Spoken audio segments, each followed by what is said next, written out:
بسم اللہ الرحمن الرحیم۔ حدیث نبوی صلی اللہ علیہ وآلہ وسلم۔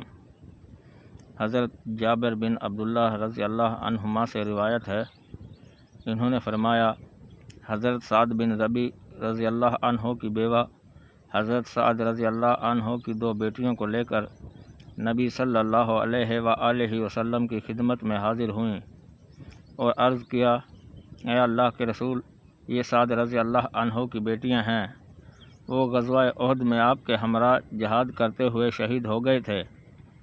ان کے چچا نے ان کے باپ کا چھوڑا ہوا سارا ترکہ لے لیا ہے اور مال کے بغیر عورت کا نکاح بھی نہیں ہوتا۔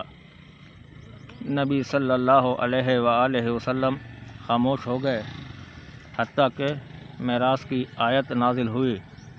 تب رسول اللہ صلی اللہ علیہ وآلہ وسلم نے حضرت سعد بن ربیع رضی اللہ عنہ کے پاس کے بھائی کو بلایا اور فرمایا، سعد کی 2 بیٹیوں کو اس کے مال میں سے 2/3 دے دو اور اس کی بیوی کو 8واں حصہ دو، اور جو باقی بچے وہ تم لے لو۔